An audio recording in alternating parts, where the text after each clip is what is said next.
Podcasting worldwide from Vancouver, Canada. Welcome back to the Personal Process Podcast. The show that takes you through the growth, hardship, self-discovery, lessons, and stories of individuals who achieved success in their own personal path. Trust the process.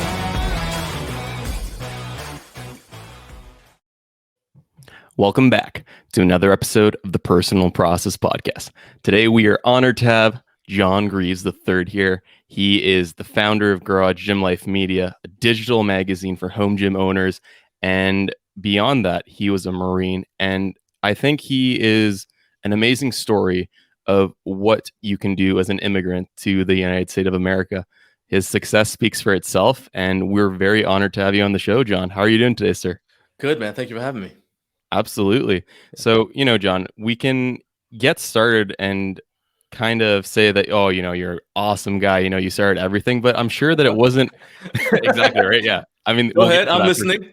Just keep talking. Just keep talking. Yeah. Love it. But, let's talk about the beginning. Like you mentioned you were an immigrant and you came to the States and now you're running your own magazine. So can you just take us back and how it all started?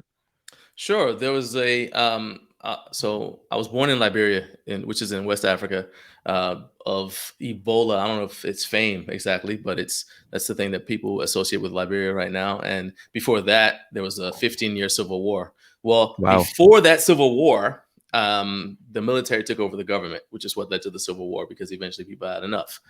And that happened on April 12th, 1980. So roughly 6 months after that, my mom was accepted to seminary here in the United States. And so she decided she had been wanting to do this when she had been a journalist. And so she wanted to do a career change, become a teacher. And so she was accepted to seminary. And so we came over actually on my 7th birthday. Wow. Yeah. And so we came to the States, and so I grew up in Washington, D.C. or in Maryland, in the D.C. area. And that was, like I said, in 1980. And I've been in the States ever since, except for, brief trips outside of the country. Right on. So you came here when you were 7, and I'm assuming there was a bit of a culture shock. Granted, you were still young, but how was that? How was the adaptation from that? Man, it was rough, dude, because so the first thing is there's a little less of I don't want to say stigma. It's just people had some preconceived notions. So back then it's just crazy because people think of Africa, and now everybody thinks it's all like Wakanda. But at the time, we didn't have that. Everybody thought it was like Tarzan, right? Right. So I still remember, and I was in a fairly bad mood because I said this was on my birthday. So they had a huge birthday party for me. Family and friends were there because they're also giving me a send-off. I'm going to America for the first time. Mm-hmm. And so then I remember I had this big cake and we had to leave. And, I had some of the cake, but I'm a little kid. We're leaving the cake behind. We get on the plane and we're going. And the flight attendant said to me, she said, she said something to me about how I spoke very good English. So, you speak English very well. And I said, well, so do you. And she just looked at me like taken aback, but I was irritated because I'm like, I was like a little ungrateful brat, man, because she brought me a little cupcake with a single candle. And I'm just thinking about this gigantic chocolate cake that I left. I said, remember in peace, man. Remember. And then you had the nerve to come to me and tell me I speak English well. I'm like, then we came to the States and it was I don't know, man. The timing was bad because 1980 was rough. Everybody complains about 2020, but 1980 was rough for me because what was going on then? Well, so 1980, so you have the coup, the government takes over, the military takes over the government. So school is disrupted. And at the time, I really enjoyed school, right? That's where I saw all my friends. So school's disrupted for 6 months. We had to leave our home. And I wouldn't say we're exactly on the run, but we're staying with people, with friends all the time. And then I had a dog, a German Shepherd, and I had to leave him behind. He was basically my best friend. I was always just in the house by myself with me and my dog. So then we leave all that behind. We come to another country where my accent is different. And we arrived in Maryland during what I now know, because I don't know why, but I went and researched it. Sure. I now know was one of the worst heat waves in Maryland history. So we get there, and again, I'm from Africa, but Liberia is on the coast. So average temperature is about 80 degrees. It's like Florida, the ocean cools it off and all that. And then in the rainy season, I mean, it may drop down to about 65, and we thought that was cold, right? Yeah. So I'll come back to that in a second. So we get to Maryland in the summertime, is this August, and it's the hottest summer on record. And I was like, why is it so hot here? This is America, I'm like, it's so hot. Well, then wintertime comes, and I'm like, and now it's cold. And my mother was like, what have these people done to make God mad? Like, it's always hot or cold. Like, it's never nice. Like, this is never a good place to be. We're just upset. I did approve of the fact that they had TV on a lot more than they did in Liberia, because in Liberia, there was like a very groupthink attitude. So the idea is like, there's no need to have TV on during the day, because kids are in school and people are at work. Why would you have TV on? Okay. Yeah. So when I went home for vacation, summer vacation, I'd get there and there's nothing to watch on TV because TV's off. And I was like, oh, this is horrible. I can't wait to get it out of here. But, so that's one thing I did enjoy. They had cartoons on Saturday mornings. They didn't have that in Liberia. We had like pro wrestling by like 1 o'clock, because the idea is kids have finished their chores and maybe their parents were letting them watch TV now. Right on. So TV didn't really come on till like noon, 1 o'clock, and then they'd have some pro wrestling on. Tony Atlas. I was Teddy Atlas, not the boxer, boxing coach. No, Tony Atlas, the wrestler. I mean, the Rock's dad, Rocky Johnson. Right. Yeah. So I learned about those guys from watching wrestling in Liberia. But I mean, other than that, man, I mean, like the food was different. I mean, I was taken aback when I first saw pizza. I was like, what is that? Oh, they're putting it in their mouth. Oh, why are you putting that in your mouth? It's got the little chunks on it. What is that? And then they offered it to me. I wanted to fight. No, I'm not eating that.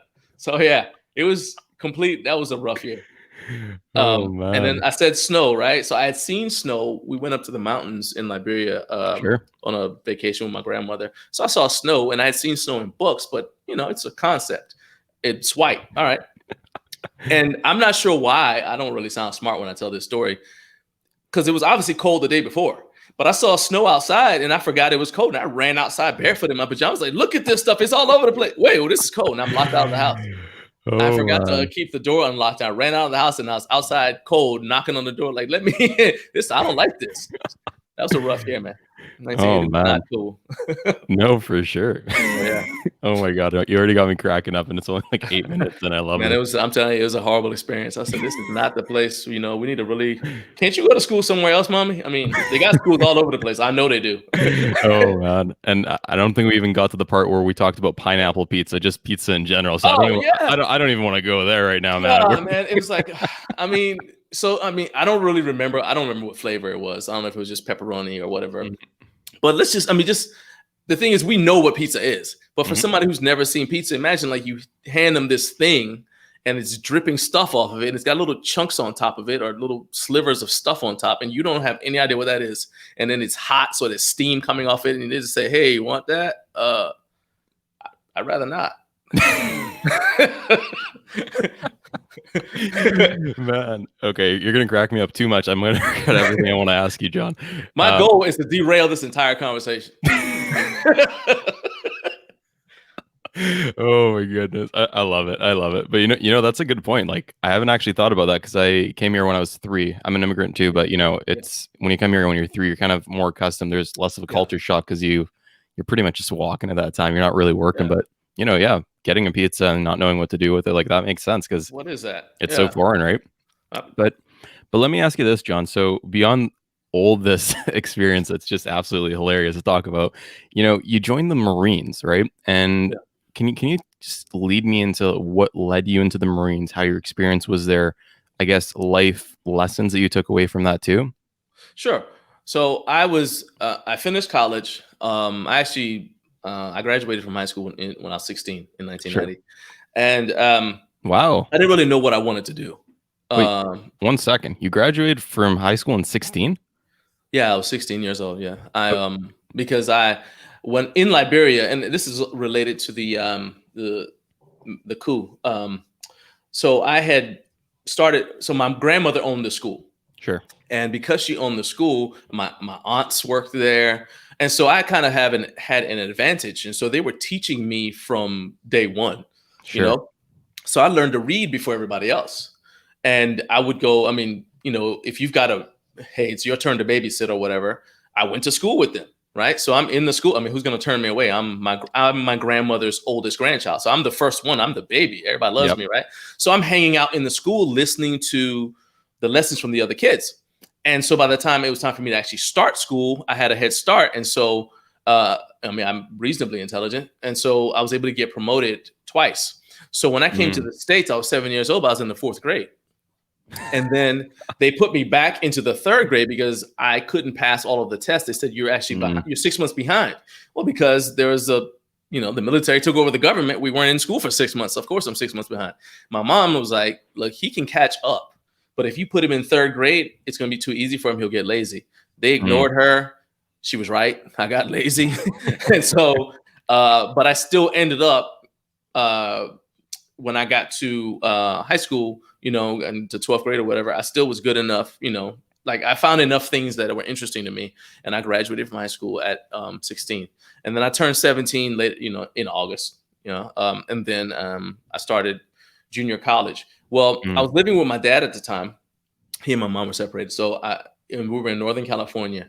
And so I said I wanted to get to know him because I hadn't spent a lot of time with him. And so I went out there, went to, plus I was getting in trouble. Okay. That's all part of I'm bored in school. So I'm finding other things to occupy myself. I'm getting in trouble, whatever.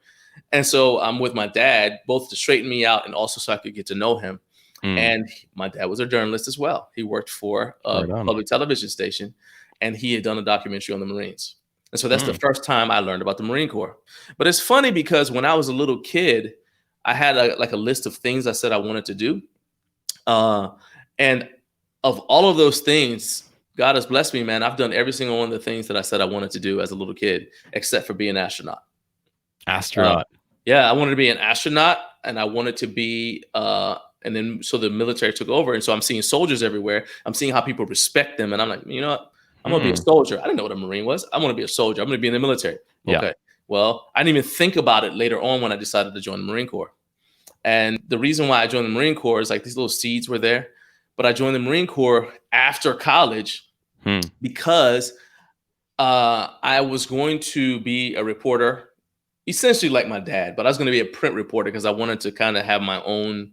My dad and my mom had both been in TV and radio. And so I said, I want to have my own identity. That's in fact why I always say John Greaves III instead of just John Greaves, because I have the same name as my dad. And I'm like, and I used to get sick of people saying, oh, you're just like your dad. You're a chip off the old block. I'm like, no, I'm not a clone. Right. So anyway, I wanted to be a reporter. So I did an internship with the Chattanooga Times. It doesn't exist anymore. Now you have it's the Times Free Press, they've combined. But the Chattanooga Times, and I did my internship there. And I spent a summer. What broke me was I had to do a story about a local special purpose local option sales tax. And they said, go out and find out why they haven't done a vote on this thing. It seems like it's such a simple thing. Why? Go find out. And I spent, in addition to other stories, I spent a summer trying to get politicians to give me a straight answer. And I was just like, I refuse. I mean, I finally got an answer, but to do it, I had to start a fight.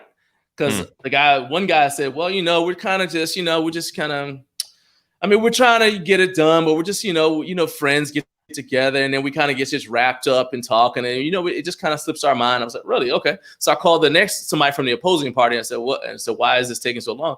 They said, well, we have some, very serious issues that we need to work through. And I said, well, over at the other party, they said that this isn't a big deal and that you guys are just basically that you're agreeing and everything's going great. And he said that. I'm not going to start anything. So I was like, I don't want to do this for the next 20 years of my career, 30 years or whatever. I don't want to, as entertaining as this is, I don't want to do this for the rest of my life. Yeah. So I'm kind of at a loss. I started working I was already working out by that time. And I was working at a public gym and owned by the city of Chattanooga. I worked there for a few years, but I just was kind of like drifting along. It's not like, it could have been a career, but I felt like I was just drifting. And so I joined the Marine Corps. And the other reason why I joined the Marine Corps, because I wanted to, it's sort of an act of rebellion. My family were like, we don't join the military. They all had scars because, the military took over the government and all that in our country. Like, that's not something we do. And I just said, so of course that made me want to do it more. I said, I'm going in there, and I couldn't be an officer because I was not an American citizen at the time. Right. So they're like, well, what are you doing this for? Why are you going to the Marines? And people telling me, and I talked to the Army recruiter, but the Army recruiter lied to me. Really? And that turned me off. Yeah, I mean, they try to trick me. They said, okay, I was going to be like an E3, and they try to make it seem like I was a big thing. And I mean, not really. In the grand scheme of things, it's not. And the Marine Corps recruiter was just straight with me. And I said, all right, sign me up. Beauty. And he spent the next 20 minutes trying to talk me out of it, which of course is part of, now I understand is a psychological thing they teach the Marine Corps recruiters because that makes you want to do it more. Yep. And so I went ahead and I fear of missing out. Next thing I know, I'm headed to boot camp. Then, I was in. Yeah. I actually never had that. People say, they got to boot camp. They're like, man, what have I done? Because I was a little bit older. Sure. And to me, this is like, I said, I want to do this. And I showed up with goals. Like, okay, I'm going to do this. I'm going to do this. I'm going to do this. And what were these goals? Well, one of the things you can do when you join is if you are the platoon guide, you get promoted early. Sure. And so because I already had my college degree, you also get a promotion. So you get promoted one rank for having a college degree. You can get promoted an additional rank, which means more money if you are the platoon, if you're the honor graduate. So you platoon guide the whole way through, then you're honor graduate, you get promoted to E3. So my goal was to come out of the Marine Corps, out of the toughest boot camp or basic training in the United States military at a higher rank than everybody else. To just basically say, you all thought, like, I sort of to my family also, like, you thought I couldn't do it, but I not only did it, but I came out higher than everybody else. Watch. Right on. So I did it. That's huge. So, take me kind of through this process of training and, the kind of things that you learn, because a lot of people mention that, once they go to the Army, they join the Marines and Navy SEALs. It really changes their outlook on life. And I'm just wondering, John, like, what's something that changed for you? Well, I think one of the things is now I knew like what I could do if I pushed myself physically. I was never really into working out. And so that's another reason why it was a challenge for me. I couldn't even swim. You have to be able to swim to graduate from Marine Corps boot camp. Just keep that in mind. I couldn't even swim. I got there unable to swim and like, I just got to do this, right? And through the process of doing it, I started to actually, I was an only child, and I'd always been looking for like a sense of belonging. And so I joined a fraternity in college, which actually was good because the process of pledging my fraternity helped prepare me in some ways for the Marine Corps. But nobody in any of these other organizations or anything that I've ever been a part of ever gave me that feeling of belonging that I had when I joined the Marine Corps.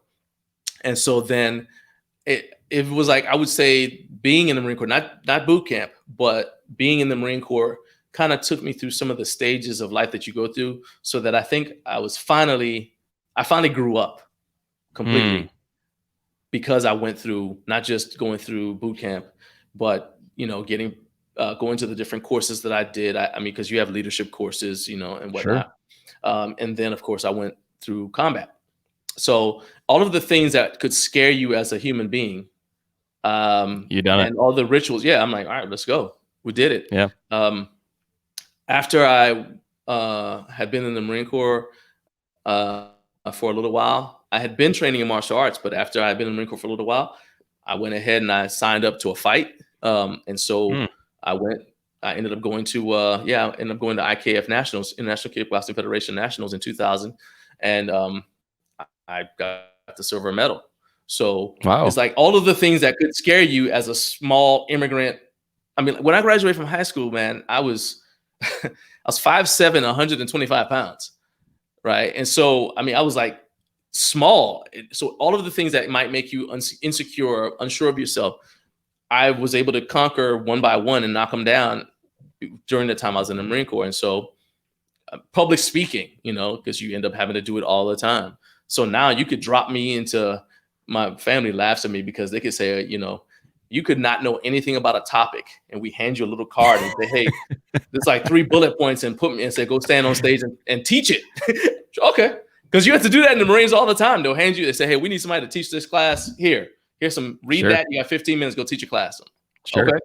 So let me just cut you right here, because public Yeah. speaking is something that a lot of people have issues with, and you're even mentioning yourself that this is something that was maybe a little bit daunting for you in the beginning. Yeah. What's your advice for people that have this issue, and since you've conquered it, your, I guess, go-to tips to conquer this? All right. The first thing is don't actually make eye contact. This is just a simple one. Don't actually make eye contact with people, because that's what makes you scared, because you're talking and they're paying attention, but you're looking at them and they have like the blank stare. You're like, well, maybe they're judging me. Okay. But really they're just listening to you. Just think about what you do when you're hearing a speaker. You're not like going through all like these facial expressions. At least I hope you're not, because people think something's wrong with you. So you're paying attention, but from the speaker side, it looks like they're judging you or whatever. Like, what are they thinking? Sure. So I don't do that picture people naked thing or underwear. I don't do any of that. I just don't look at them. Instead, I look slightly above their head. So based upon the camera view you have from me, if you were in somewhere and you were like speaking to me and I was standing in the room I'm in right now, you wouldn't look at my face. You would look at the air ducts right above my head. So it still looks like you're looking at me, but you're actually not looking at me. The other thing is basically program yourself with a couple of gestures, because if you stand very still, you're going to look weird. And if you just move around a lot, you're going to also look weird, and you start to feel out of control. Like, what's even happening here? Right. Yeah. So in the Marine Corps, they taught us, they have a thing called, excessive movement, like no excessive movement.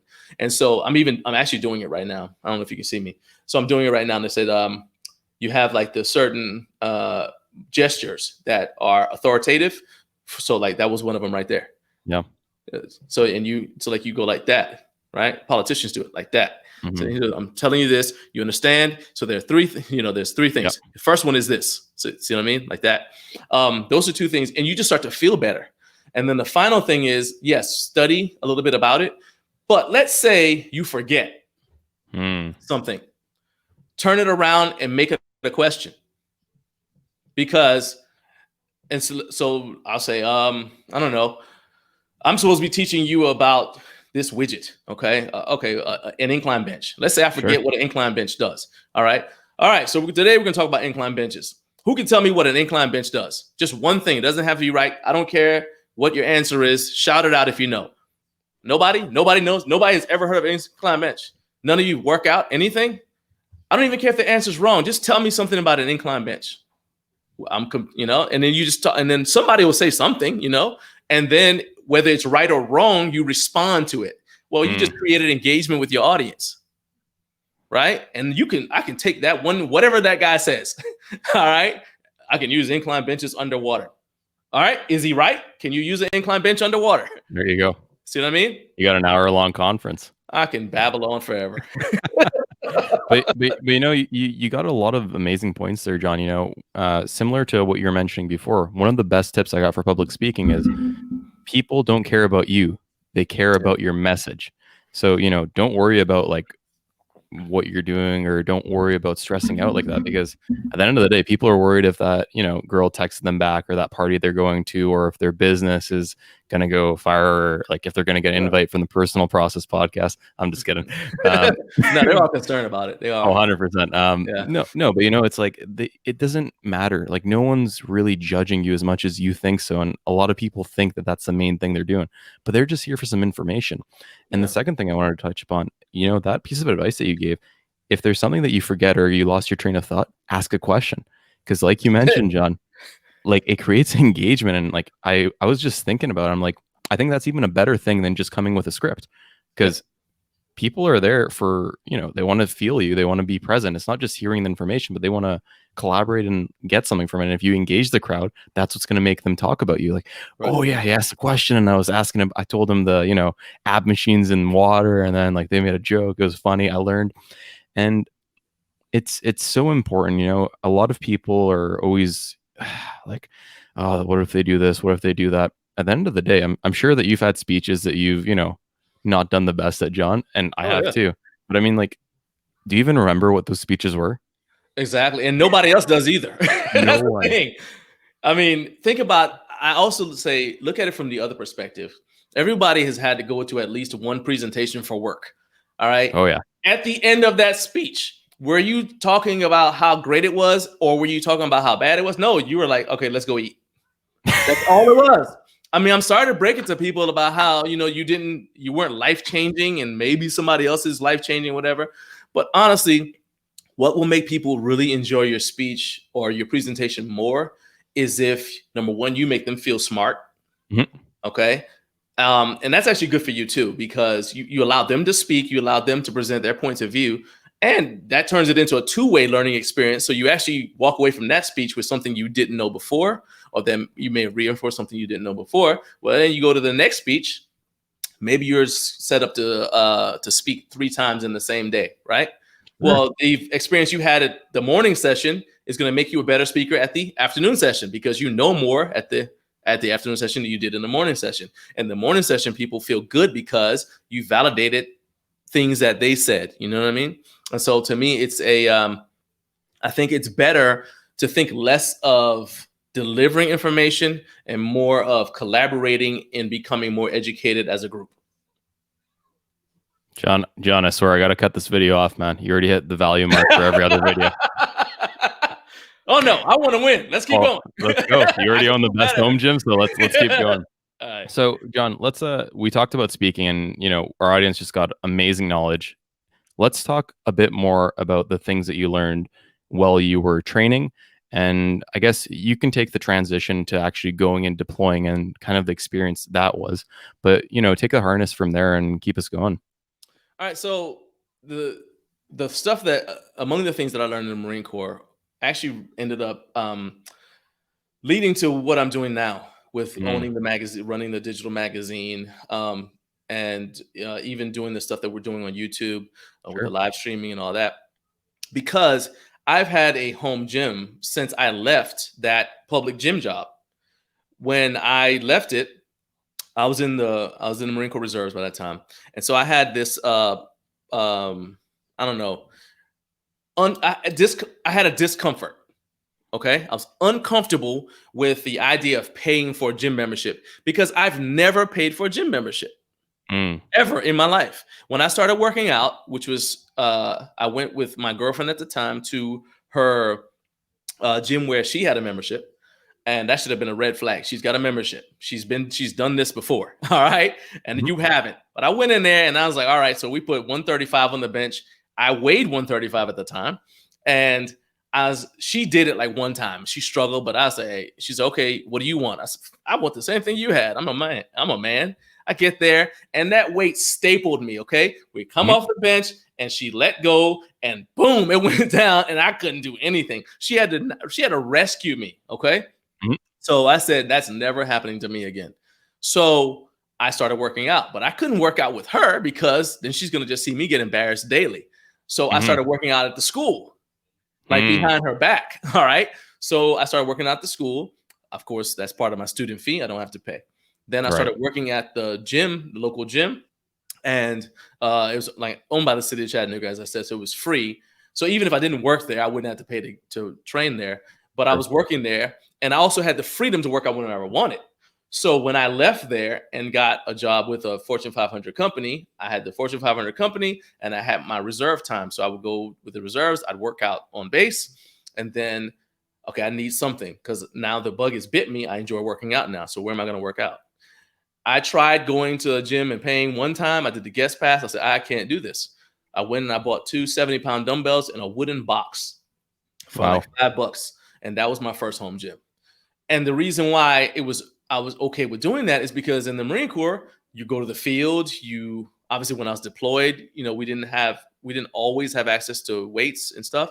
And so you just become accustomed to making do and kind of doing like the makeshift. Okay, well, I wonder if you start looking at stuff differently, like, that's kind of, everybody else is like, man, that was heavy. And I'm like, I wonder if I could do that 10 times. Like, you know what I mean? Can I lift it by myself? All right. Can I do it 10 times? Can I use that for squats? Can I curl it? You know what I mean? And so you just start looking at the world and your environment differently. Right. Very creatively. Yeah. And so it's, again, I just say like the Marine Corps is all about basically the challenge.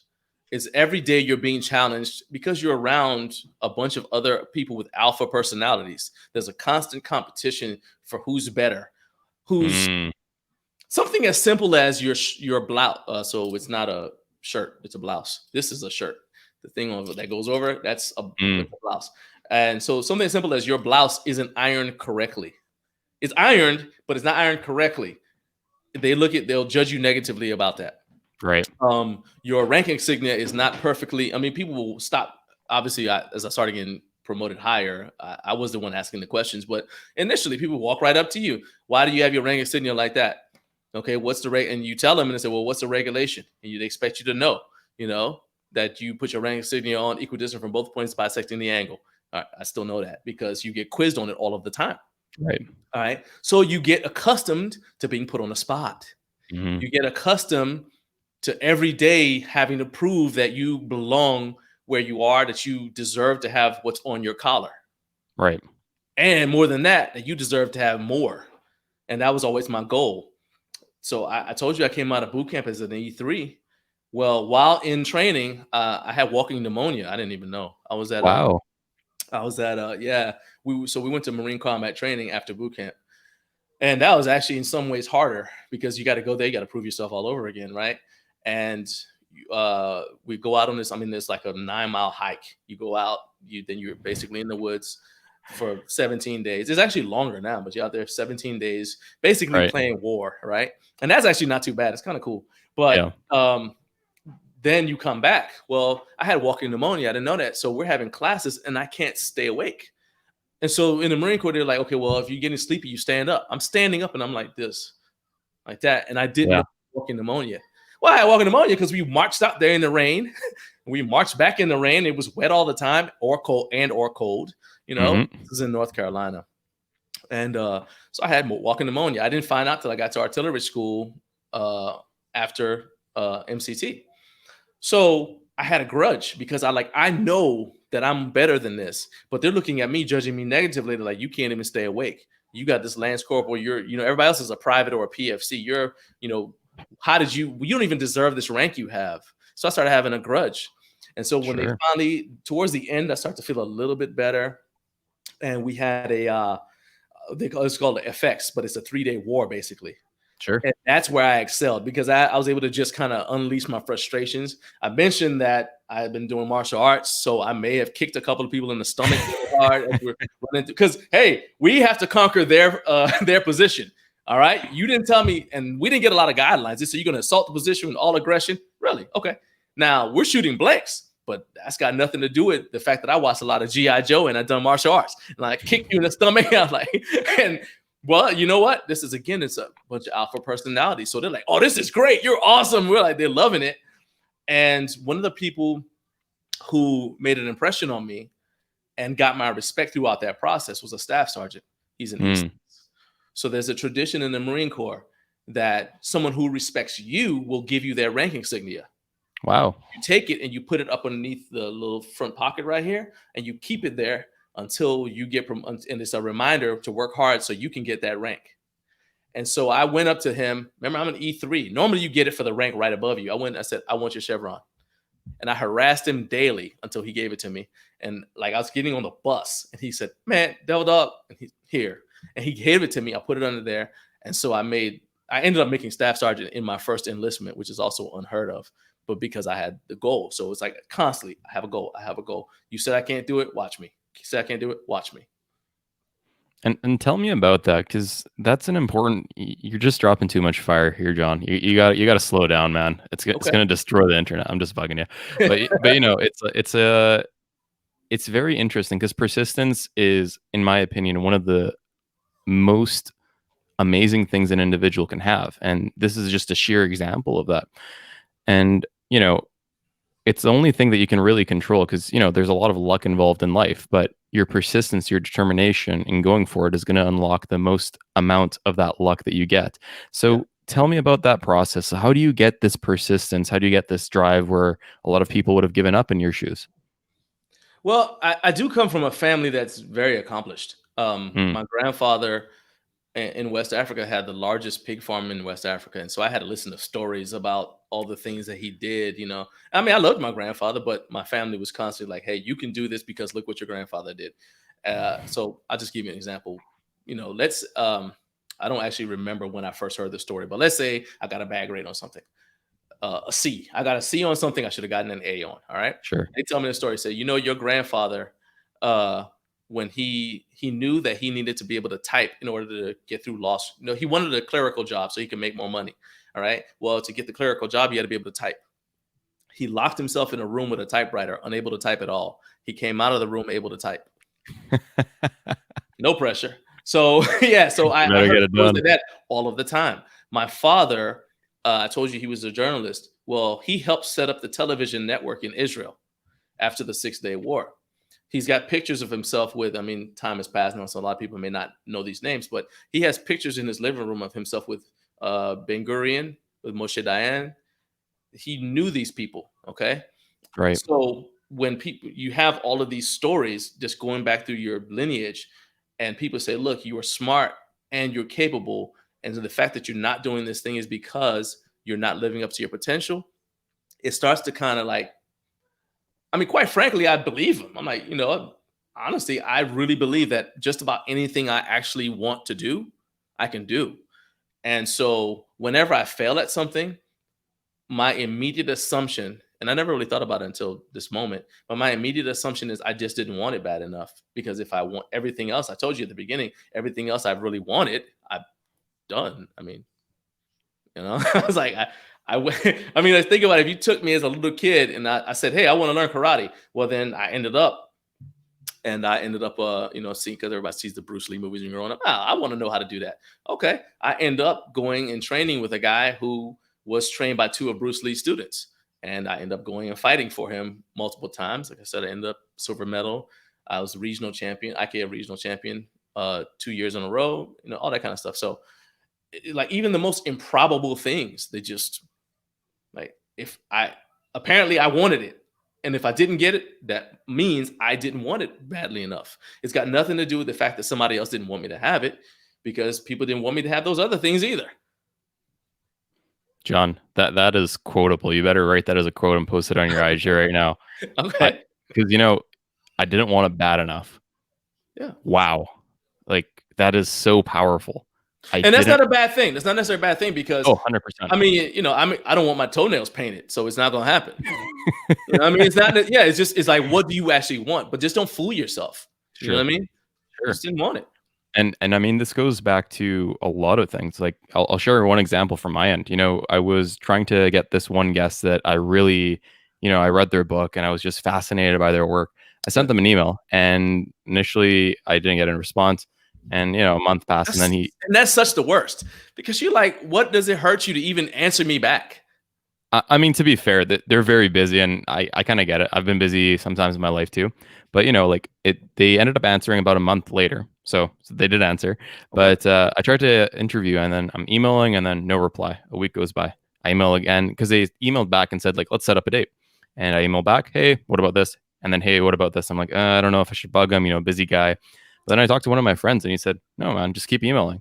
And he already said he wants to do it with you, and keep going. And I ended up locking in that interview, and it's all about the fact that I wanted it. I wanted it, and it shows, right? Because if you show people that you're genuinely interested in and you're putting in the work to get it, I think that kind of goes into them. They're like, okay, this person's determined, like he wants me for a reason, not just a random person. And it really makes a difference, and it can be used for your own business. It can be used for a relationship. It can be used for even if you're like educating your, kid, you show them like, hey, this sports is good for you, and like this food is good, and you show them by example, it makes a huge difference. But if you, eat your Cheetos every day and don't eat any broccolis, yeah, if your kid turns out to be someone who doesn't exercise and just sits on the couch and eats Cheetos, you didn't want it bad enough. And man, that's such a great code. I'm not going to go into this. Man. So I have another one. Actually, this guy put out on Instagram. He's one of my Instagram followers. He put out a message. So we have full disclosure. We have an Instagram manager, but you inspect what you expect. So I go on my Instagram and I check to make sure that we're doing the right thing. So I went in there and I saw this question, and the guy was just like, he had posted on Instagram. He's about to have a kid, and everybody's like, congratulations. And I noticed nobody had answered his question. He said, I'm about to be a dad. Does anybody have any advice? So I wrote up like quick 10 things, right? Okay, this is what I think. All right, based upon the fact I've got 5 kids, 4 boys who are You saw one earlier. Yep. He's 16. He actually works with us doing photography and whatnot when we do Awesome. live streams. But the rest, my other sons are older. They're all out of the house. One's actually a sergeant in the Marines. The other two Wow. are in the nursing program in the hospital. And then we have a little girl, a toddler. And I guess you're not a toddler when you're 5. She's 5 years old, whatever. So she's young. All right. Sure. But so based upon that, I said, I have a different perspective about parenting than somebody even with just one kid. Sure. So how it relates to what you just said is, you're talking about the kids not, they're eating Cheetos, whatever. I said, well, you might have told them forever, hey, you need to make sure that you eat healthy, but then you don't eat healthy yourself. And the fact is that ultimately children don't obey what they hear. They imitate what they see. So you have to walk that walk. I'm always talking about, hey, you got to lead from the front. Sure. Now I'm going to lead you from the front. And if I don't, and then I'm going to inspect what I expect.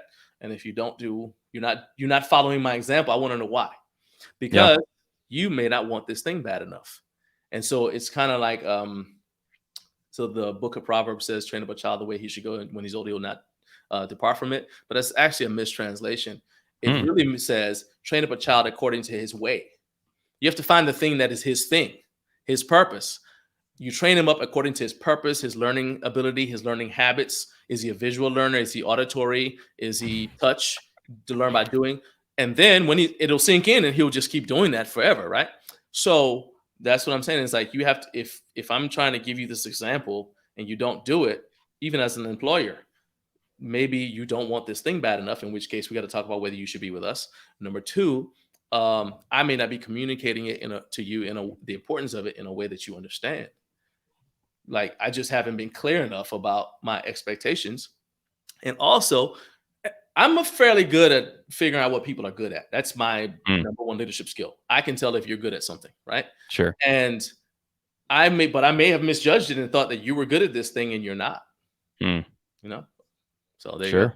And you're just dropping so much fire right here, because let's connect the do you want it bad enough to the communication style, because a lot of people, John, they mention that, oh man, this person is just a blank cuss word or whatever, right? But it's interesting that you mentioned, like, try to get it in the way that they understand. And that's such a huge part, because especially in America, it's very political now. You're either this or that, rather than just the person who has seen some certain things and then just been obliterated by so much social media on your feed that you don't understand anything else. Right. But just understanding where a person's coming from and being able to communicate in a way that hits them is such an undervalued skill, because you can use that in every aspect of your life. You can make amazing connections, and it's a shame because so many individuals are so similar to each other, but just because of one ideology or another, people just put them in a completely different category, and then they don't learn from them. Yeah, no, it's just such an important point. Yeah. So, I mean, I'm trying to think of like a good, easy to explain example. But I'll say, so here, for example, all right, I'm a believer in Christ. Okay. Sure. And I don't make any secrets about that.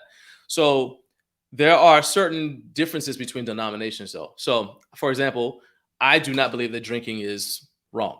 Sure. Okay. I happen to not like drinking, but that's just because I don't like the taste of alcohol. Sure. But I don't think there's anything wrong with it. My wife enjoys wine. I'll buy her wine. We go out. She said, I married my designated driver. So we go out, I get her wine, and I'm like, yeah, I'm just trying to get you liquored up so you'll be reckless when we get home. But, but it's like my best friend, on the other hand, grew up believing that drinking alcohol is wrong, that it's a sin, it's against the Bible. So I could tell him forever, hey, look at this verse, look at this verse, look at this verse, and try to fight him with the Bible, right? But I understand that part of the reason why he connected with that idea when someone else taught it to him is because he comes from a background with parents who were substance abusers. It has nothing to do with the fact that he thinks it's this. When I say, well, the Bible says you can drink, but you just can't get drunk. He says, how are you going to drink and not get drunk, especially the first time? Okay. I'm like, well, I mean, I could argue with you and say, well, do you get drunk when you take cough medicine? I mean, it's the the amount. But that's a pointless argument. Instead, what he and I have connected on is the fact that we both agree that you should have self-control in all situations, right? And so the other part of it is, let's say we're talking about something that he doesn't think is wrong, or he doesn't see it as a big deal. I can connect the fact that I think is important to how he feels about the drinking and say, well, it's kind of like how you feel about this, right? So instead of letting this wall be a wall, I can say, all right, no, it's not a wall. It's a wall, but there's a door right here. And Sure. I can walk through it and we can meet in the middle. You know what I mean? And I think that that's an important thing for employers, for especially entrepreneurs, because you have to understand that everybody who comes to this, whatever your company is, doesn't come down the same pathway that you did, right? Some of them just needed a job, depending on where you are in the life cycle of your company. Sure. Some of them just needed a job. You think everybody that goes to work at Microsoft is just passionate about changing the world through technology? No, some people just want a job. All right. And some people have followed a similar path to you, and they're trying to change the world. Sure. And so you have to identify those people who are super passionate, and those are the ones that you groom. I heard something one time. I don't exactly know who said it. It may have been when I read Magic of Thinking Big, but I can't say it definitely. Okay. For sure. But it was like, basically, if you go to a company and you talk to let's say you start out a company and you're at the bottom, right? Sure. And, you meet the president of the company somehow. And he says, oh, welcome aboard. What do you want to do with your life? And you tell him, I want your job. The president of the company will believe you. Everyone else who's around your level, so your manager, your immediate superior, and everybody who's your peer, they will all laugh. The president of the company will be the only one not laughing, because at one point he had your job. Yep. So. Huge. And I'm just gonna kind of bring it back, because you mentioned one point that I think is very important. Yeah. Sorry, I'm jumping all over the place, but no. I was going to derail you. I said, rewind. No. I said I was going to do it. No, you're killing it. But there's just a lot of things I want to expand on, because this whole podcast is about development and learning. And, we talked about speaking, we talked about parenting skills, we talked about communication, but even in like a business setting, we're talking with Michael Norris with regards to getting clients, and he's the chief marketing officer at UTech. And, he was mentioning that a lot of agencies just come in, and when the clients come in, they're like, you need to do X, Y, Z. But we're talking about, and Michael was mentioning that, you don't even know what they want. You don't even know if they know what SEO is, and getting to know a person, getting to know a company is like the most important thing. And that's why I'm saying, like, communication is the most vital thing. It doesn't matter your niche. It doesn't matter your field. You can go into, I don't know, you can just create a completely Python company. But if you're not able to communicate that directly with your customers, it's worth nothing. Yeah. That's the thing that is a constant struggle for us, because I know that you recently got a garage gym. Okay. Yeah. Best decision. Man, you see the shirt? I see it, man.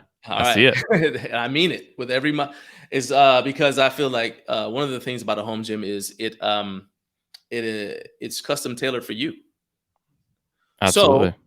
So basically, the fact that you own this home gym means you've put together something that you can customize as your needs, as your wants, as your desires change. Mm-hmm. It's the best gym in town. I can't go down to the local Gold's gym and change it every time I want to. I decide I'm into something different now. I just can't. So anyway, the thing is that everybody else, well, let me not say everybody else, most other people in the world who are involved with the home gym culture in some way from a business level are either coaches or they do reviews. So there's some level of influencer, and they make their hay because they do equipment reviews. So there's a bunch of people that do equipment reviews. Starting with the guy at the top, who's probably Coop from Garage Gym Reviews, and then John Burgesson from GarageGyms.com, and then even Adam Hensley from Garage Gym Lab. So those guys are kind of at the top, and then Brandon Campbell Diamond is in there somewhere. So what people expect when they find a garage gym, a brand that's labeled garage gym or home gym, is that you're going to be doing what other people are doing. And then I say, hey, no, I don't do that. I'm a media company, and I publish the only magazine in the world that's written by and for home gym owners. The first thing you think of is, why is that necessary? So I have to convince them that what I'm providing them is important. Okay. And I always like that Henry Ford quote. If I ask, supposedly it's Henry Ford, okay, but I'm going to go ahead and believe it because it works for me, is that if I asked people what they wanted, they would have asked for a faster horse. Okay. And that's the thing, is like I come from the perspective of someone who's been training exclusively at home, except for if I go on vacation somewhere, Sure. exclusively at home for almost 20 years. The average home gym owner has been training at home. Well, okay, I can't actually, that's not right because the pandemic has skewed things. Prior Sure. to 2020, the average home gym owner had been a home gym owner for maybe 3 or 4 years. Sure. So their idea of what they need is skewed by that. And they still think that they can, and a lot of them came up in the social media era. So they believe that you can get everything you need to know from social media. And I come out of the era where everything was geared towards public gyms. And so anything I needed to know, I would have to get from a magazine Mm, and or a book and then tweak it for my home gym situation. sure. Right. And so I see the value in a magazine that's specifically geared towards home gym culture, because I come from the assumption like all of our writers are home gym owners. So we all understand what you're doing. We've got if I took all my contributors and added all the experience together, including myself, you're looking at probably 120 years of home gym experience. Right. So Huge. every single one of us is coming from the perspective of having done this thing. Right. So, for example, I can talk to you about the fact that in the summertime, you're going to need to know the best way to keep mosquitoes out of your garage, because it's going to be hot. You're going to roll the Mhm. door up. You need to know how to keep the mosquitoes out. I've already done that work for you. I can just tell you, hey, go look at the summer 2020 issue. And there's a thing in there talking about it. All right. And you don't get that from social media, because social media algorithms, regardless of platform, are Sure. designed to show you more of what you've already said that you like. Yeah, exactly. So it's impossible. It's not impossible, but it's difficult to learn new things that you need. Yep. I use another example. This is going to be quick. Sure. I have the blessing of being a martial artist, a power lifter. Well, I'm a physical culturist, but I've competed in martial arts. I've competed in powerlifting. And a former member of the United States military who's also lived in other countries because I am an immigrant to the United States. Okay. Mhm. So because of those things, I've seen how people do things multiple different ways. All right. So the average person let's go with, your elbows are hurting when you squat. You do a barbell back squat. Your elbows hurt. Your initial instinct, if you're a power lifter, is to go, and you're probably going to ask a power lifter, right? Because they squat the most weight. They ought to know, right? Mhm. All right, we got to go get some. And they'll say, well, you need to get some elbow sleeves. All right, get some Mhm. good tight elbow sleeves. Well, when those elbow sleeves don't work anymore, get tighter elbow sleeves. All right, that's the answer. Bye. Sure. All right, a martial artist who sees that your shoulders are hurting you when you're in a certain position, it's going to tell you to stretch, which, as you may know, is free. Elbow sleeves cost money. They don't cost a ton of money, but they cost money. A martial artist will tell you to stretch. Sure. All right. But the martial artist, it never occurs to or let's say your knees hurt or whatever, right? The martial artist is going to tell you to stretch, and he's going to show you some dynamic things to do. Okay. The martial artist doesn't come to the power lifters and tell them, hey guys, you need to know this, because it never occurs to him that you need to know this, because everybody within his sphere of influence all knows that it's important to stretch.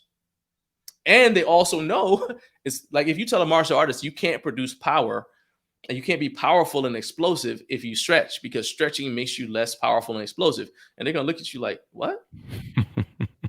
Like, you understand, like martial art, like kicking is all about being explosive and kicking hard. And you can't do Sure. that unless you are You got that range. loose, right?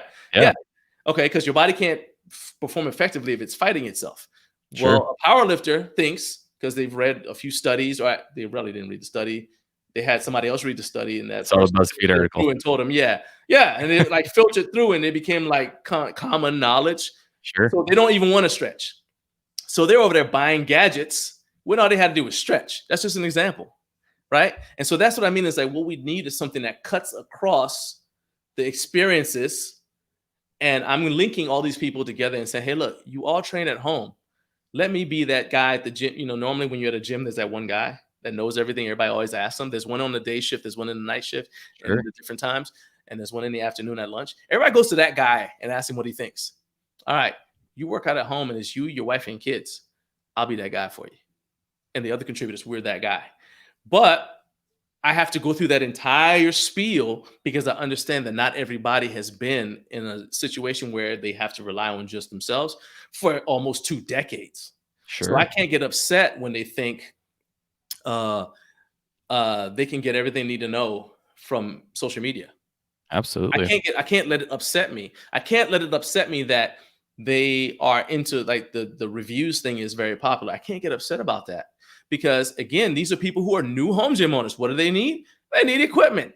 I don't need equipment. I've had a home gym. I mean, if I buy something says I told you I had an ad bench that just showed up, right? Yep. Well, it's a replacement for what I already have. My gym is built out. I mean, heck, we just hung a TV up because my wife didn't want to work out on the other side anymore. She's like, oh, I'll come over here and work out because all the stuff is over here. I'm just tired of carrying all the weights onto that side. Right? Sure. I don't need, I'm not bragging. I'm just saying I don't need, I've been accumulating it slowly since 2001, really, right? Sure. So but if I had just started my gym 2, 3 years ago, I'd still be in the market for equipment. Hmm. So most people are in the market for equipment. So the review sites are big.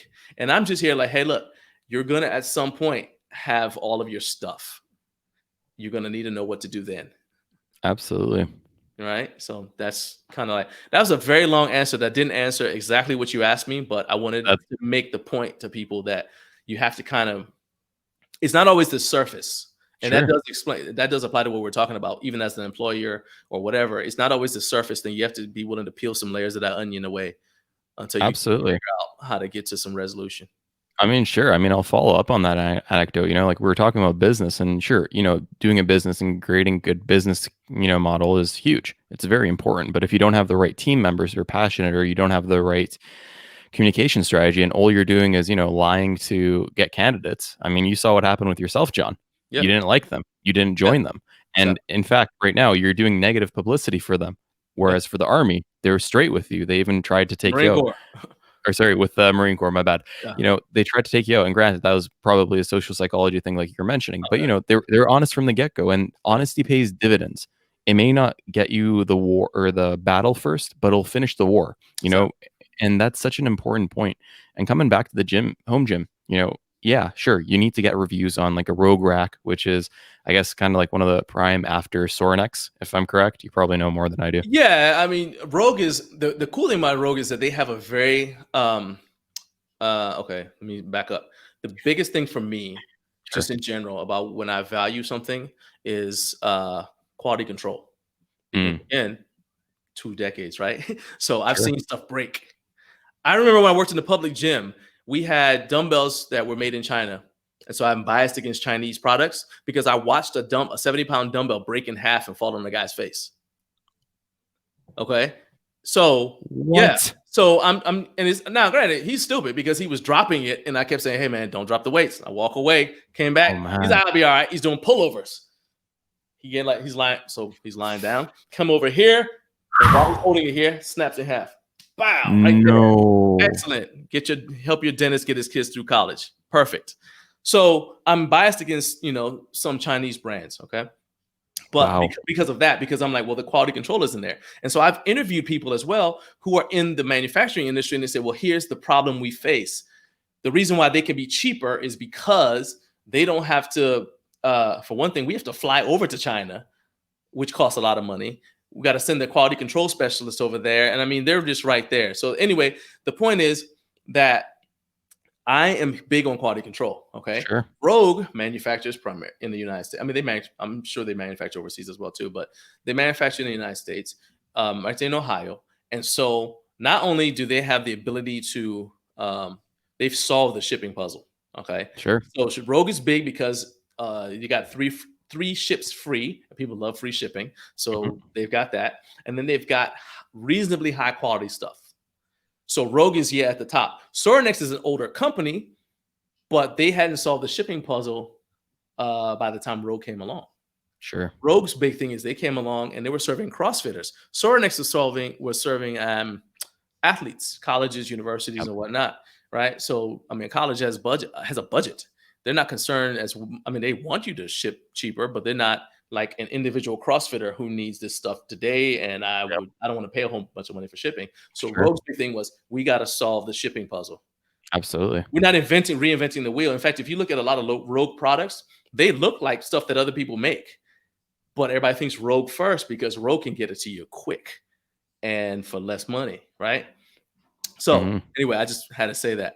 So No, now go ahead, finish what you're saying. absolutely. And just to kind of piggyback off that before we go back, that comes back to communication, because Yeah. I think I'm pretty sure like Sorinex is known as one of like the best home gym, not even home gym, just gym brands. I think it's like all handmade or, I was just watching some of Extremely their high quality. extremely high quality, great material. And, They it's just, outfit like NFL teams. oh yeah. High Oh yeah. level, D1 colleges. Yeah, they're high quality. Exactly. Yeah, but it comes back to communication because you have that business model, you have that quality, you have even the customer base. Because I mean, just think about it. You want to pitch to someone, hey, we outfit all these amazing teams, we can outfit you too. Yeah. I mean, that's a pitch right there. But Rogue, where they came in is a communication. They sponsored all these CrossFit events, they sponsored all these lifting events, they marketed themselves well, and then they took that just from communication. And that's such an important note to make.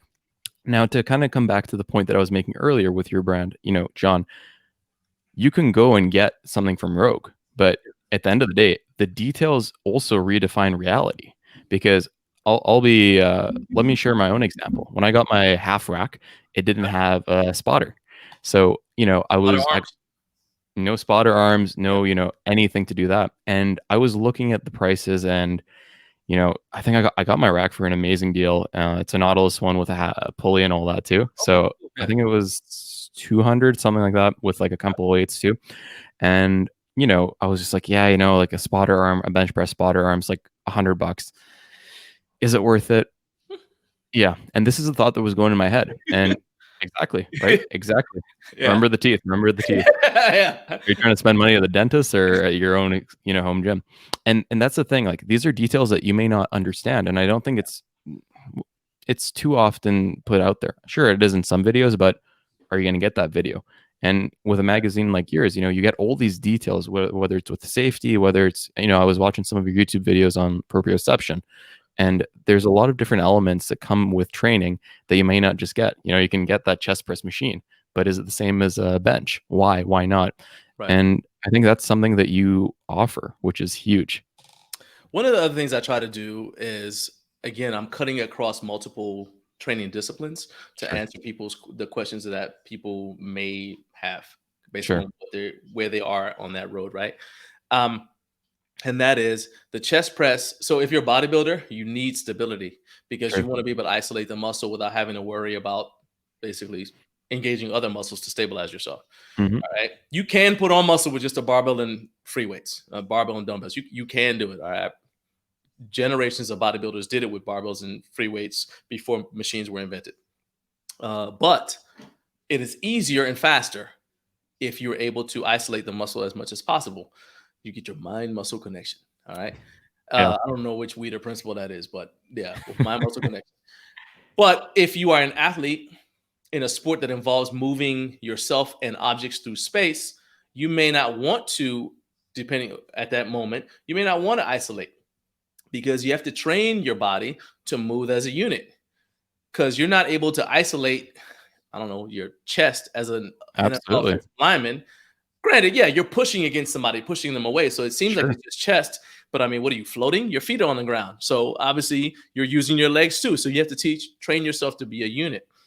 And so it just depends on where you are, like what the purpose is that you have this thing for. And if you're a home gym owner, and if you're a home gym owner, because of space constraints that most of us have, you want to get stuff that does multiple things as much as possible. Because number one, space, and number two, space, cheaper.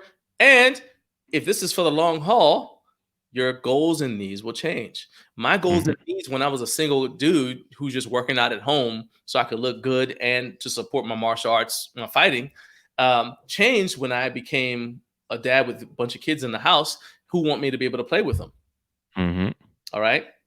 So, and it's not even just being able to play with them, it's the fact that I don't want to be destroyed afterwards. I said, I have a 5-year-old, right? She wants me to go outside. She's like, Daddy, go jump on this. Let's do this. And I'm like, baby, what am I going to say? No. And so I go out there and play. I mean, everybody knows like the weekend warrior syndrome. We went out, we go and we play this game or whatever. And then I'm just destroyed. I'm on the couch with every ice pack I could find. I don't want to live like that. I want to be able to do things like this is not really part of it, but I have had things that validate my way of thinking, the way that I prepare myself. Like I just had a car wreck. Wow. In October. Yeah, I had a rollover. A lady swerved into my lane, and I was swerved to avoid her. Went off the road, and I flipped 4 times. Okay. Oh my So my God. head hit the roof of my Jeep Liberty that's going on to a better place, I guess. I don't have it anymore. So it's totaled, right? People see the pictures. Like, oh my God. So the first thing I thought of when I was, I had a concussion and everything. Well, the first thing I thought of when I was coherent was, man, I'm so glad I've been doing all those neck bridges that everybody told me I shouldn't do because they were dangerous. Because I started doing neck bridges because I was a fighter. So I've been training my neck. I mean, it may not look like it, but I mean, you could, like somebody who knows what they're looking at, you can look at my neck and you see I train my neck, right? It's like, I don't look like the football picture, but you can see that I train my neck, right? And I've been training my neck since about 1996. Okay, so yeah, maybe for somebody who's just starting out, it's probably not a good idea to do what I'm doing. But you can't tell me that what I'm doing is dangerous because in my head, it's like it's more dangerous to not do it. And then I have a rollover car wreck. I hit my head and I'm just like, oh, I have a headache, but I didn't break my neck. In fact, I got out of the car on my own. Man. And the people are like, are you okay?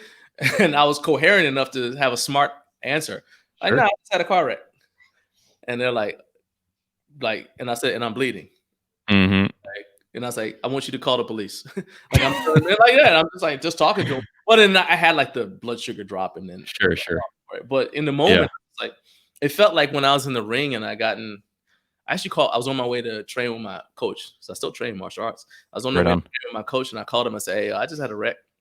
I called my oldest son. He happened to be visiting. He and I were going to go train. I called him. I said, I need you to come to where I am. I told him where I was. I said, I just had a wreck. I rolled over like 4 times. So I need you to come over here. I don't know how long I'll be able to be awake. And I need you to be here so you can tell the police. I'm okay right now. Don't kill yourself. Come in here. But yeah. So he comes and then I call my coach in the ambulance riding to the hospital. And he said, yeah. He said, where you at? And I said, I'm in the back of the ambulance. I'm not going to be there today. I just had a wreck. He said, oh. I said, but I called you because I feel like when Danny Kelly hit me with the overhand right and I slipped on that water at Nationals. He said, oh, okay. So he knew I needed him to talk to me. So there are things from the actual event, like the accident, that there are things that I don't remember. But I remember telling him about this fight that I had back in 2000 because I was like out of it at the time. And I said, yeah, I remember it was like that. So I need you to just talk to me, keep me awake. And so he said, hold the phone up closer. So he actually, it's funny. The ambulance, the EMT is in the ambulance. And he says, hold your phone closer to your face. I held it. He looks at my eyes because he's my corner man. He said, okay, he's looking at my eyes to see if he say, ask the EMT if your pupils are bigger than they should be. And he's like, okay, we got to talk about something. So I was like, so then the two of them start talking to each other about my medical condition. But it's just weird. But anyway, the point is that had I not done the things that prepared me for the unexpected, I might not be walking right now, Huge. And so, yeah. And so I always look at it like when I'm giving advice to somebody, I'm telling you, hey, I recognize that you may have this thing that you want right now, and you're a grown man or you're a grown woman, but I'm telling you, make decisions based upon give a gift to yourself 5 years from now. So when you said you didn't have spotter arms, immediately I'm like, do you not like how you look? I'm like, yeah, $100 versus dental work. That's how I look at it, right? But I know a lot of people have, and I'm not putting you down. I'm just saying that's 100%. I look at it. They're like, oh, well, that costs too much. And I even know, to me, I see it as an opportunity also, because now I'm going to say, when we get off of this conversation, I'll put you in touch with some custom fabricators in your area. Maybe you can get some custom spotter arms that have personal process podcasts on them. There you go. Costs a whole lot of money, and now you've just made that gym even more custom tailored to you. Once again, making it the best gym in town. There you go. And if that isn't a pitch for your work, I don't know what is. Yeah, John, there's just so much knowledge in this conversation. I love it. But let's talk a little bit about your company, because I know we kind of went into it, like the value of it, but can you kind of just tell me like the day-to-day process of it? And I know we're kind of running short on time, so I just want you to speak on that a little bit.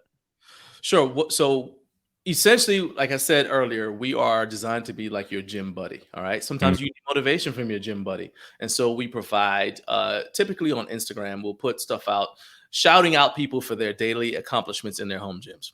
Okay. sure. We also use it as a marketing tool, like, hey, we're doing this thing. Uh, One of the things that I've done for a long time, working out at home, is some days you just don't feel like doing that thing, whatever the workout is. And so I'll put a video on and have the video playing while I work out, right? And so last year we began live streaming once a month. I'm hoping to do it more often, but we began live streaming sports. So we Mm, live stream powerlifting meets. We live stream strongman competitions. This year, we're working on adding Scottish Highland games to it. Because I mean, who sure. doesn't want to watch somebody throw a telephone pole while wearing a kilt? I mean, what's not to like about that? Sure. Um, and so that's designed to kind of motivate you. And then what we have on our YouTube channel is stuff that will inform you. As you said, you watch some of the videos. It's like I'm helping you with, like, we have a segment called Ask a Trainer, and it's every question that I get on social media or in my personal life. I've just run into people. They know I'm like a home gym person. We try to Sure. answer all those questions, and I don't answer the questions myself, because that's Mm, another thing I want to make clear. Is like, if you're an entrepreneur, and I'm assuming that a lot of people who listen to this podcast will be entrepreneurs, resist. There's a book called The E-Myth. E-myth. Yeah, resist the temptation to think that you have to do everything yourself, because in Mm, some things you're going to be very good, and some things you're not. Andy Stanley has a thing called the principle of the path, right? And so he's like, basically, you have to be, in order for the people under you as an employer to be able to respect you and for your company to thrive, you need to make sure that if you only do the areas in that company that you excel in. So let's scale of 1 to 10. 10's the best, 1's the worst. I won't do anything with Garage Gym Life that I'm not at least an 8 in, sure. because if I do something where I'm a 6, now, I don't mind helping. If you say, "Hey, can you help me do this thing?" Sure, but I'm not going to try to take over if I'm a Mm, 6. If I'm a 6 and you're a 7, you're going to look down on me, even though I'm good at all these other things that you're not good at. You're going to look sure. at the fact that I can't do the thing you can do, and you're going to look down on me. And a lot of times people will leave because you can't follow someone you don't respect, Sure. right? So anyway, so that's the thing that we do. We put out YouTube videos once a week that will have something that will basically help you be successful at home. It may give you inspiration. So it's a tour of someone's home gym from around the world. And we chose YouTube because it's a free platform, and we Sure. wanted to have the barrier to entry be low. Sure. So it may be a tour of someone's home gym from around the world. We have one on a guy, he built a shed. It was so gratifying because he said he decided he wanted a home gym. He built the shed and he did most of the stuff based upon what he had heard from following us over the years. Sure. Right. I said, man, that's so cool. So I said, of course, I'm putting you on a YouTube channel. And then Absolutely. it may be some sort of educational thing talking about exercise, some of the stuff you've seen already, or it could be just motivation. And it's, Huge. this sporting event with, and at least somebody from there has trained in a home gym, and now they're on a platform or whatever, and they're doing their thing, pursuing their dream, whatever. And then every 3 months, we put out the magazine on a based seasonally, right? So it's the winter issue, the fall issue, the summer issue, that kind of thing. So in fact, the winter issue for 2021 will be out January 1st. Sure. And again, it answers, it is more like a deep dive. So it's like, I don't know. So like let's go back to the fall issue of 2020. We talked about things like what are your options for heating your home? If you have a backyard gym, you have an outdoor gym. What are the Mm, options? If you have an outdoor gym. Do you want to have, because the weather's changing, sure. do you want to have to cover it? Do you want to have a pergola? Do you want to have a gazebo style? What do you want to do? Right? That kind of stuff. It's where you can deep dive, and then you read it, you have a question, you can respond to us on social media or to the writer on social media and say, hey, I didn't understand whatever that was that you said in that magazine article. What are you talking about? Explain yourself, whatever. And then I Sure. might do a YouTube video about it. Say, oh, that's a good question. Do a YouTube video. And so I try to have everything be sort of it's not osmosis. It's Everything plays on each other, right? symbiotic. Yes. So it's everything that we do has a symbiotic relationship with each other. That's huge. That's huge. Let me ask you one question, because we are running out of time, but I want you to talk to your past self when you just started Garage Gym Life Media. What is your top tip or top few tips that you would give to that time so you could better exceed your expectations? Don't hire that business coach because he doesn't understand home gym culture, and he's going to give you advice that might work for other people, but it won't work for what you're trying to do. Mm, Instead, stay the course and look for people who have experience and who have walked this road and who are passionate about serving their fellow home gym owners the same way, or at least, to a certain extent, sure. because you're going to be able to learn from them more than you'll learn from somebody who's coming in as an outsider asking you questions that frustrate you. Mm, um, I would tell myself that. But second of all, don't give up, because some of the answers, and I'm not going to give you the answers now because I need you to go through the process of finding out the answers, because that's what makes us successful down the road later. that's huge. That's huge. And yeah, John, that's fantastic advice. Trust your own personal process, trust the process, because like you mentioned, once you go through challenges, once you go through the process, you take it in. Like a lot of people can tell you, hey, eat broccoli, it's good for you. Eat broccoli, it's good for you. But it's not until you're on the couch at 30 and you realize that, you're tired, you can't keep up with your kids, and your health may be declining with a couple health conditions, that you're like, this is the time for me to do something and take that pain and make it motivation. Yeah. Um, yeah. So I think And this is not that I don't respect business coaches. I do. sure, I've learned a lot from business coaches, but don't. It's been better for me to, like, say, listen to a podcast like this sure, as opposed to hiring the business coach, because listening to a podcast like this. So let's say somebody's listening to this and they think that I've just said something of value.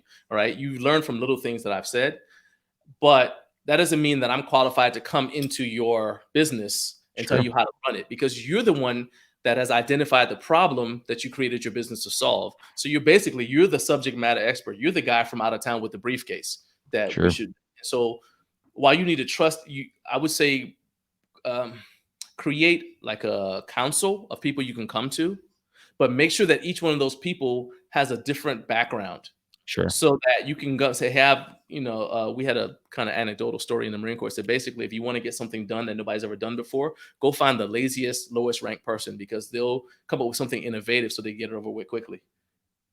And so that's they'll find the most efficient way to get it done. Find them, threaten them, and give them a time limit.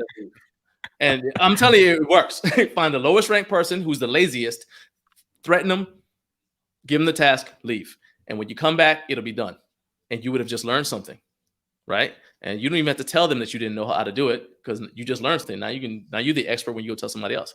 sure. But I'm saying, like, if you need to create a council of people who you can draw on, because that way, just like what we're trying to do with our magazine, they're able to come with a perspective that you may not have, as opposed to on the one hand, everybody thinking just like you, or their thoughts being so foreign to you that it actually brings your business down and you rebel against it.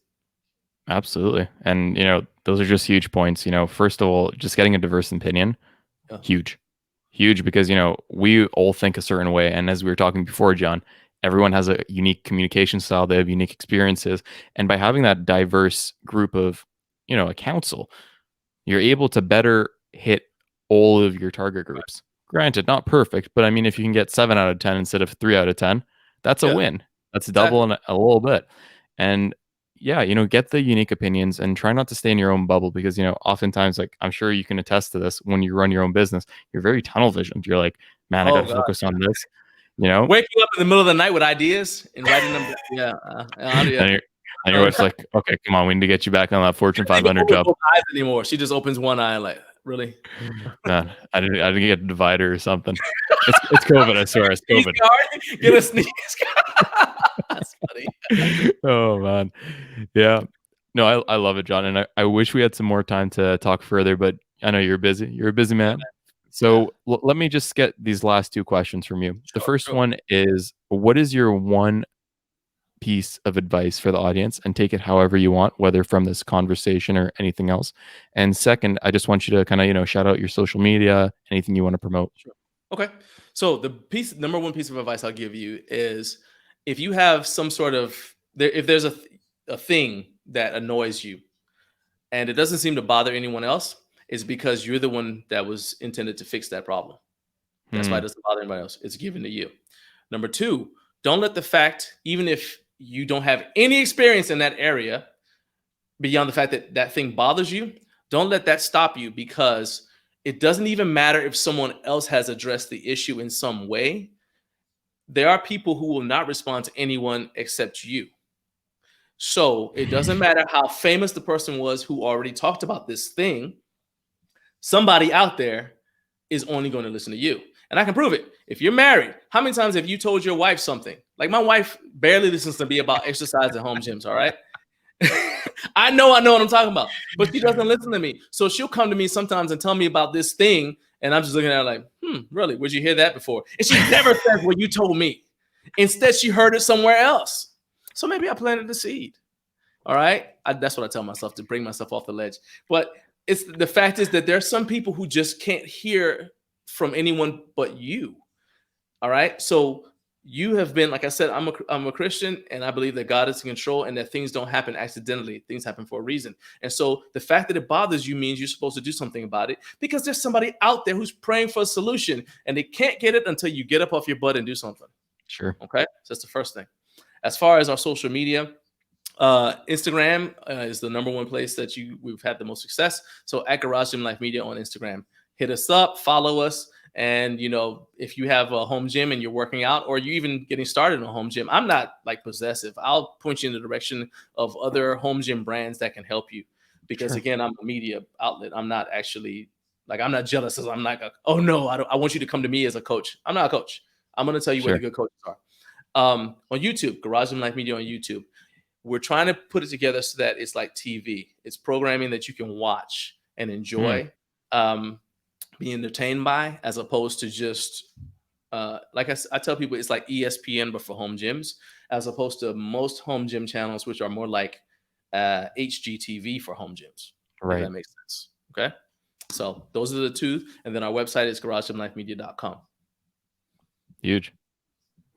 And I think with that, John, thank you very much for joining us on the Personal Process Podcast. We talked about so many things, from believing in yourself and wanting it bad enough, to communication styles, to, just the lessons that you took away and integrated into your daily life, from martial arts to life, and how, everything is in a way connected. And it's been a pleasure having you, to say the least. It's been fun. It's been inspiring. It's been informational. And yeah, thank you so much for coming on the show. Man, thank you for having me. I treat everything like an audition.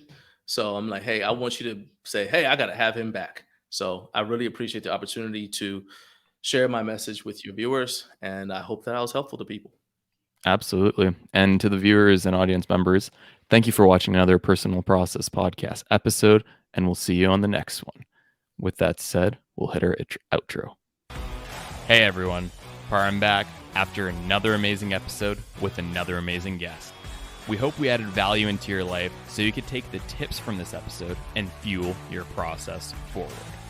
If you enjoyed our episode today and think other friends or family members may also appreciate the lessons that our podcast brings, be sure to share us with them.